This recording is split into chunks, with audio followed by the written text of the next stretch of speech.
आपसे। और इसी बीच हमारे साथ खुद ब्यूरो चीफ दिवाकर जी जुड़ चुके हैं, उनसे भी जरा चर्चा कर लेते हैं।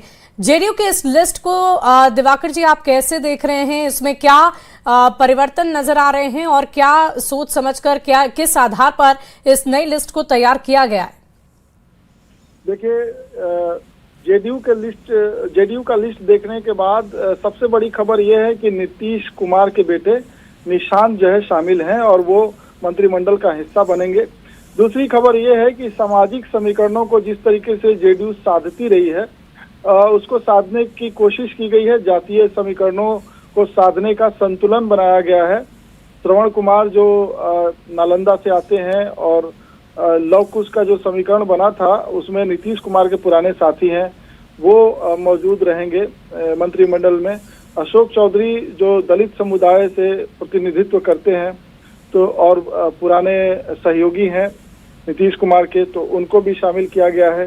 लेसी सिंह जो नॉर्थ बिहार से प्रतिनिधित्व करती रही हैं, इनके पति जो है समता पार्टी के फाउंडर में से एक थे। मदन सहनी जो अति पिछड़े समाज से हैं, जमा खां माइनॉरिटी से ताल्लुक रखते हैं और शाहबाद इलाके से प्रतिनिधित्व रखते हैं। सुनील कुमार जो गोपालगंज इलाके से आते हैं, प्रशासनिक अनुभव है और अब राजनीति में आए हैं तो लगातार मंत्री बन रहे हैं। शीला मंडल हैं जो धानुक समुदाय से आती हैं। रत्नेश सदा जो दलित वर्ग से हैं। बुलो मंडल खास तौर पे शामिल किया गया है इस बार और नए चेहरे हैं।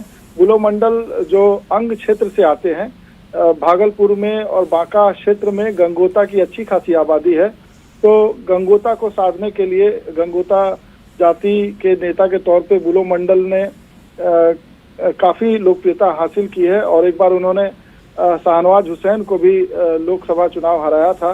तब से वो राजनीति में उनका कद बढ़ा हुआ है। तो बुलो मंडल को गंगोता वर्ग से लाया गया है। भगवान सिंह कुशवाहा जो कुछ लव कुश का हिस्सा है और वो शाहबाद के बड़े नेता माने जाते हैं।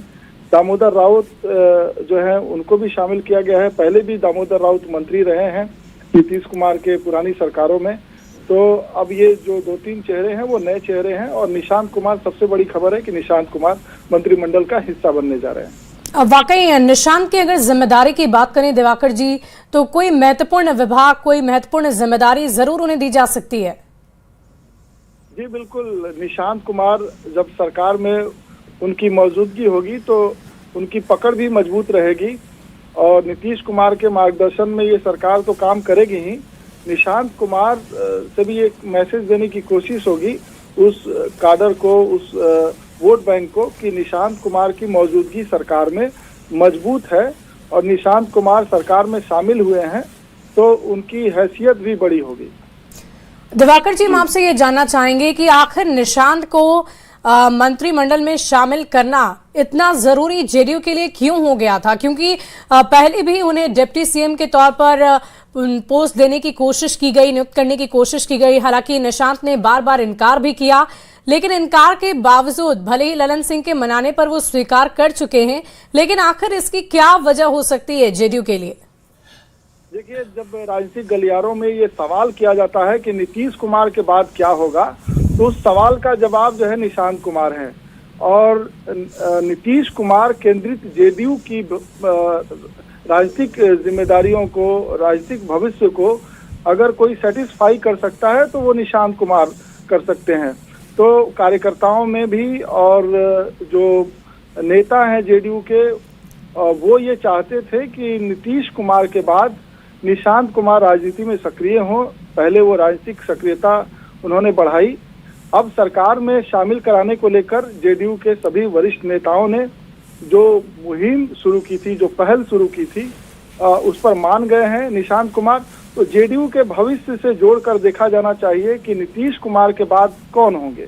ये लगातार सवाल खड़े हो रहे थे जब उनकी सेहत खराब हो रही थी कि क्या जेडीयू का भविष्य अगले 1-2 दशक बरकरार रहेगा, सुरक्षित रहेगा। तो ऐसे में निशांत कुमार सामने आए और निशांत कुमार को जेडीयू के कार्यकर्ताओं और नेताओं का भरपूर समर्थन मिला और ये माना जा रहा है कि जेडीयू ने भविष्य की रणनीति के तहत ही निशांत को आगे किया है।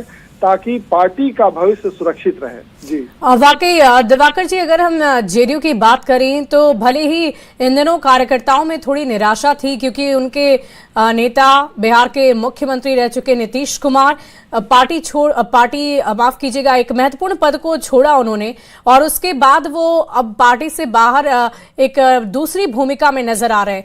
तो अब ये निशांत को जो ये नई भूमिका दी जाएगी, इससे पार्टी को कितनी मजबूती मिलेगी? क्या एक नए रूप में जेडीयू नजर आ सकती है? एक नया जोश कार्यकर्ता नेता में नजर आएगा?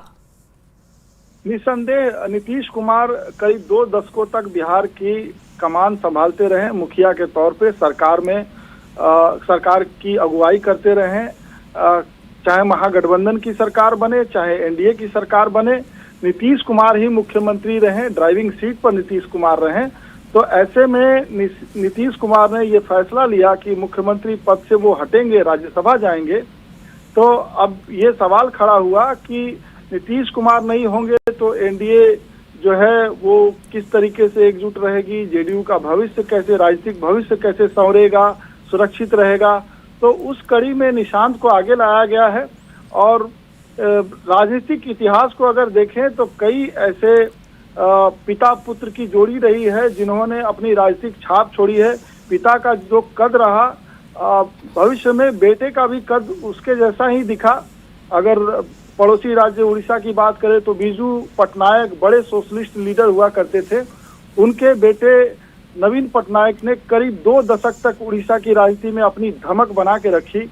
उसी तरीके से अगर बात करें तो चौधरी चरण सिंह, उनके बेटे चौधरी अजीत सिंह, और अगर दक्षिण के भी राज्यों में देखें तो करुणानिधि के बेटे स्टालिन आगे आए, उन्होंने मुख्यमंत्री के तौर पर जिम्मेदारी संभाली।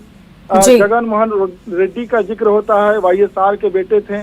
तो राजनीतिक पुत्रों का पदार्पण होता रहा है, कुछ कामयाब हुए कुछ नाकामयाब भी हुए।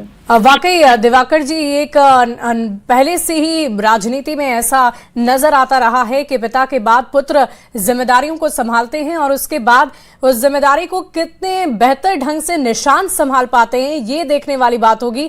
क्योंकि भले ही निशांत ने पहले इनकार किया हो, लेकिन अब वो बिल्कुल तैयार हैं, मंत्री पद की कल शपथ भी लेंगे, और उसके बाद जो भी विभाग उन्हें दिया जाएगा उसकी जिम्मेदारी वो किस प्रकार निभाते हैं, कैसे निर्वहन करते हैं, वो देखने वाली बात होगी। बहुत शुक्रिया दिवाकर जी हमारे साथ जुड़ने के लिए। हमारे साथ न्यूज़ 18